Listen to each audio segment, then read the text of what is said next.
Eagles Entertainment. Welcome, Eagles everywhere, to the Eagles Insider Podcast. I'm Eagles Insider Dave Spadero.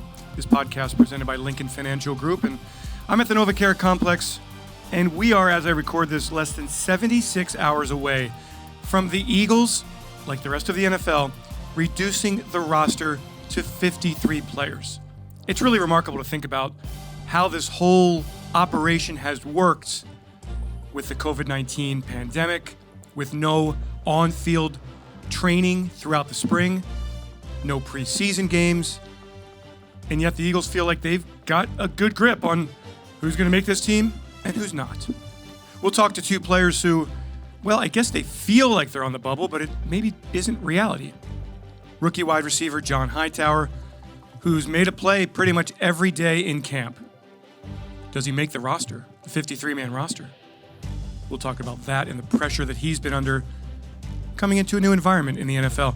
And then Boston Scott. Now, I think we all agree Boston Scott is going to make the 53-man roster and be a key part of things in the Eagles' offensive backfield.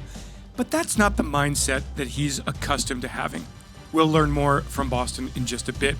Two things to tackle here at the top, though, and they involve the offense and the defense. Let's begin with the offense, where continued questions to head coach Doug Pederson about the left tackle position. And about, well, why wouldn't you move Jason Peters, who's been one of the best to ever play left tackle, move him from right guard to left tackle? Move Matt Pryor from left tackle back to right guard, where he played last year. That isn't the approach Pederson is taking, and he wants to make sure that everyone knows it. Right now, Matt Pryor's playing left tackle, and right now, Jason Peters is playing right guard. The fact that Jason has really embraced a new role for him. He's done it well. He's playing at a high level in what we've asked him to do there, and he's comfortable. So it's hard, as you guys know, it's hard to disrupt too many positions with that offensive line, and we've got a few more days here before we really get into regular season week to find out who that left tackle will be. But got some options over there. The fact that he's come in here and he's done a great job for us at right guard, he's solidified that right guard. He's worked well with Lane when Lane's been out there. He's working great with Kelsey. Kelsey has a comfort level there with him. And the thing is, if we end up moving too many spots, especially this late into camp, it can disrupt some timing up front. Those guys need to be in sync, and so for us, to go out and put our best five up there. That's the plan. That's where we're going. That's where we're headed, and we're going to get them all ready to play. And then for the Eagles defense, no preseason games, only 2 scrimmage sessions where there was actually tackling to the ground. How do you evaluate your players accurately? Coordinator Jim Schwartz really isn't all that concerned about it. Yeah, I think different is the best adjective that you use there. I think that there's still plenty of times to evaluate players. In a normal year, you draft a guy or you have a guy that's left over from the year before and you see him progress through the offseason program, whether he looks stronger, faster, better technique, those kind of things. And then you get him in the classroom and you're saying, okay, yeah, his understanding is better. And then you validate that by going out to do position drills in phase 2. And then you validate that again with OTAs and minicamp. And then you have a month off. And then you come back and, validate it again in training camp. And then you validate it again with your first scrimmage. And then you validate it through preseason games. And the only thing we really have now, we missed that spring. We didn't miss the knowledge of the scheme and things like that because we were able to evaluate that just doing things like we're doing right now, just, going over Microsoft Teams. And then you did see where guys were at the beginning of training camp, and you did have a couple scrimmages that you could see, but we did miss out on those preseason games. We've had enough practice time, enough individual time, enough technique work and things like that, that we have a good evaluation of our guys. Nothing really replaces live game reps. I'll just tell a quick story. Whenever we had rookies in particular, They always start off, they're overwhelmed, and then they come back and they seem like they got it. And then we have that open practice at the link, and there'd be 40,000 people over there, singing "Fly Eagles Fly," and those guys would sort of go to pieces. Things that a couple days ago they had mastered, all of a sudden they would just blow circuits because it was their first exposure to that kind of environment. Same thing for like the first preseason game. But then you saw the players just settle down, and they're like, "Yeah, I got this," and it's and they knew what to expect. So there is that little bit of uncertainty because even when we did go over the link, and we did see some of that stuff that guys had stone cold a couple days before. We had some missed assignments over at the link, but even when there was no fans, we saw that. But now we don't have preseason games, so even though we had a lot of time to evaluate, you're still missing that. Okay, what about the real bullets flying, and how is this player going to react to that? Is he ready for that? And those are things we're just going to have to go with, practice film and instincts and experience to evaluate. We will keep our eye on both of those situations. Now let's move on to the players and the one-on-one interviews. First up, Boston Scott. Last year, practice squad to active roster. In that win against the Giants last year, 3 touchdowns scored to clinch the NFC East. Wentz in the gun. On first down, to Boston Scott, who runs in, standing up, untouched. Boston Scott. Wentz gives to Scott. Up the middle, he pushes, he's in, touchdown, standing up. Standing up. Jason Peters leveled his man, and the Eagles increased their margin. Ball at the 7. Wentz comes back, gives it to Scott again. He is pushing. He is in for a touchdown. Boston Scott did it. Scott earned NFC Offensive Player of the Week for his performance, and now he's back for more in 2020. One-on-one with Eagles running back Boston Scott. For the first time in his career, Boston Scott, I think he knows he's going to make an NFL roster. We'll find out here in just a moment. I'm Eagles insider Dave Spadaro. Boston, you do know you're going to make the team now, right? You feel that? I hope so. I hope so. Do you still have that that angst about making a team? I think it's important to always have that. You know what I mean? It's one of the worst things that you can definitely run into in the NFL is getting complacent and thinking that you've made it. You know what I'm saying? So just the way that I'm built, the way that I've, been able to see success is just always having a feeling of, am I doing enough? Am I, what more do I need to do? What more, you know what I'm saying? Being smart with it. But at the same time, I don't think that feeling will ever go away. Now, maybe this is a different feeling, but I would have thought after the success you had last year, it would be like, hey, I know I can do this. Now, how much more can I do? Right, exactly. Right? Okay. Yeah, for sure. You know what I'm saying? Like, having the opportunity to step out there, having the coaches trust in me, and then being able to be productive in the time that I was out there definitely boosts my confidence, and then having multiple years to study the offense, get more comfortable with the scheme.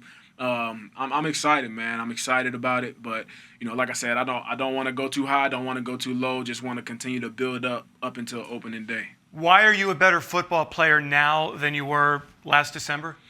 I would just say smarts, man. Like I said, like the more you know, the more comfortable you are, and you can let your God-given ability take over. And it's just continuing to build on, your football IQ. You know what I'm saying? Like when you get to this level, obviously they have some freaks, they have some monsters out there, but it truly, the saying, it's truly like 10% physical and 90% mental. The more you know, the more you can get ahead mentally, then everything else will slow down for you. So I really would say that's where I've been trying to focus the most, and it's really been helping me out. In the game of, chess match that's the NFL, the league knows all about Boston Scott now. They've had a year to watch what you did last season. So what is your counter move, right? You expect them to have a game plan for you. How do you counter that? Absolutely. I mean, the film is definitely out there, and I think that Doug P, they're gonna do the best they can to put me in situations, to be in space or whatever it may be, even in the run game, whatever, but from there, I got to get into that. Deuce says you got to get into that old toolbox and pull out some new tricks. So, I've just been continuing to work on my craft, and I'm gonna adjust. Do you feel like a veteran that's seen everything in this league? Do you feel that? in a sense, I feel like you got to continue to learn. You know what I mean? I still, at the end of the day, I know that every year is a new year, and I don't feel like I've really earned it yet or even set or hit the standard that I've set for myself. You know what I'm saying? So, I just look at it as you got to continue to learn, continue to be a student of the game. But I still feel like I'm a young buck trying to find my way. If you could put into context something that we talked about earlier in the offseason, you go from a player that not a lot of fans knew about to a player that scores 3 touchdowns against the Giants, NFC Offensive Player of the Week. Everybody wants a piece of you. How intense does it get from the fan standpoint, from the media standpoint? How do you handle that stuff? Yeah, I mean, I'm very appreciative and supportive of the fan base, the fans that show love, and all the media and stuff. But at the end of the day, the circle around me, I try not to focus too much on that. I just focus on the task at hand. I just focus in on my job, and I'm just trying to go out there and do what I'm supposed to do. So, I'm just trying to stay even keel. You know what I mean? But make no mistake, I absolutely appreciate all the support. It's been pretty cool to see. Boston, last one. How good can this offense be? Do you have a sense at this point? We can be as good as we want to be. You know what I mean? I see, a lot of good things, man. We have a lot of great pieces in place, man, and I have full confidence in, the coaching staff, this organization, and being able to put guys in situations where they can excel. So I'm looking forward to it, man. I have the utmost confidence in all the guys in that locker room and all the guys upstairs. Can you taste that first game? Can you taste that feeling of getting ready for the regular season? I'm going to be ready, dog. Yeah, man. I love it. Boston Scott, thanks, man. Thanks for joining us. Good luck the rest of the way here in training camp, and go beat up on Washington on September 13th. Appreciate it, dog. Thank you, dude. Yes, sir. The rookies are still trying to keep up with the pace of life in the NFL. 5th-round draft pick John Hightower from Boise State is no different. He's trying to make sure that he keeps some FUN in the equation in his quest to make the 53-man roster. A 5th-round draft pick from Boise State, John Hightower is wasting no time making his impact felt with the Philadelphia Eagles in his first training camp. He joins me now, Eagles insider Dave Spadaro. And John, describe, if you could, for those who are watching, your parents, your loved ones, your family, what training camp has been like on and off the field. It's been fun. It's definitely been fun to go out there with different guys playing the game, football, and then learning new plays and everything, and actually going out there and competing. It's been real fun. So it's you're saying fun. The pressure hasn't gotten to you a little bit. I mean, you've kind of feel like it looks like you've handled it really well. How have you dealt with the pressure? Do you have any secrets for kind of making sure that this moment is not too large for you? Yeah, you just got to go out there and have fun. You just got to go out there with the mindset to play loose and not be all uptight. Just don't think about it too much. Just go out there, have a good mindset that you should be here. How much different is the verbiage of an NFL play versus what you learned at Boise State? It's not too bad. I feel like Boise State really helped me prepare for where I am now. So it's just different verbiage. But as far as you just got to learn how the plays go. And once you figure that out, then you'll be fine. Jason Avant has been working with you, Matthew Harper, Aaron Moorhead. What kind of messages do they give you every day? Go out there, compete. Work your butt off. Just don't give up. Go out there and play with that confidence. Is the level of coaching here, something that, not to slight Boise State at all, but it's college versus the NFL. Is it a whole different world, the level of detail that you need to play the position of wide receiver? Yes, it's definitely a lot of detail. But I feel like my coach, Eric Keesaw at Boise State, I feel like he prepared me for this. So I felt like he did a really good job to put me in the position that I am in now. John, what position are you in right now? How do you see your situation? They moved me around a little bit, so I just got to lock in on all the positions, not just one. Just learn the whole playbook. Do you feel like you've made the team? No, not yet. I feel like I still got a lot to prove. What will the rest of this week be like for you? Any jitters, nervousness, thoughts about when the roster gets cut down to 53 players? I try not to think about it. I just go out there every day, take it one day at a time, and then just focus on that day. John, was there a welcome to the NFL kind of moment for you in this training camp where you go, you know what? I think I'm going to be all right here? No specific play.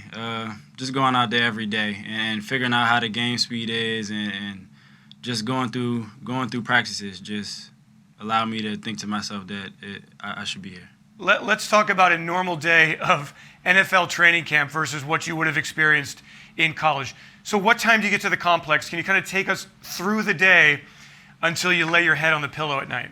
All right, so I get here about 7 a.m. I take the corona test, go to the training room, make sure my body right before practice. Then we got special teams meeting, receiver meeting. Then we got a walkthrough. Then we come back, watch the walkthrough, watch special teams walkthrough. Then we got lunch. Then we come out for practice. Then after practice, we got special teams meeting, receiver meeting.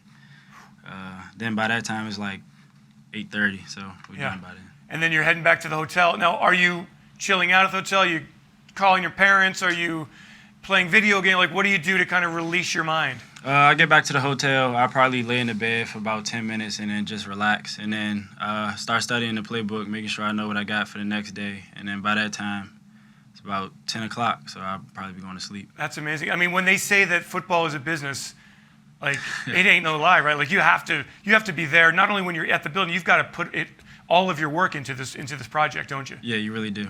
And for you, have you gotten a lot of phone calls, and have you ignored your family and friends? Is there a message that you'd like to give your family? They're watching this, they're listening to this. They feel ignored. They want to know how you're doing at training camp. Do you have a message for mom and dad? Yeah, I got a message for my mother. Okay. I love you, and I'll text you and tell you that tonight. All right, that's beautiful. John, you seem to be playing good. Is this the best football you think you've ever played in your life? Yes, I do. That's awesome. How inspirational is Jason Avant? When I talked to him before camp started, he really wanted to work with you and Quez and with Jalen specifically. How vital has his input been to your development? Yeah, he definitely helped me a lot. Just talking to me, giving me tips on like how to run routes or like how to learn the playbook and just everything, like even off the field stuff, just learning how to be a man and conducting myself and everything. He helped me in a lot of ways. Well, John Hightower, you've done a great job. Good luck the rest of the way here in training camp, and go down to Washington, to Maryland, and beat Washington. That your team that you grew up with, they're no longer your team. They're just another team in the NFC East that we beat up on. I got you. Appreciate it. Thanks, John. Thanks for joining me. Thank you. That will do it for this episode of the Eagles Insider Podcast presented by Lincoln Financial Group. Please drop us a rating if you can. We love to hear from you, and those 5-star ratings really do help us out internally, and it also helps people around the world find this Eagles podcast. So thank you very much for your support. Thanks to Peter Kelly and Ray Doyle for their work. Thanks to all of you for joining once again. We're going to be back on Saturday night after the Eagles cut down to 53. The plan is Howie Roseman one-on-one. So interested to find out how the Eagles reach 53. A lot of injuries to consider, a lot of youth to consider, a lot of variables in 2020. I'm Eagles Insider Dave Spadaro. Thanks everyone for joining. Have yourselves a great Eagles day, and fly, Eagles, fly. E-A-G-L-E-S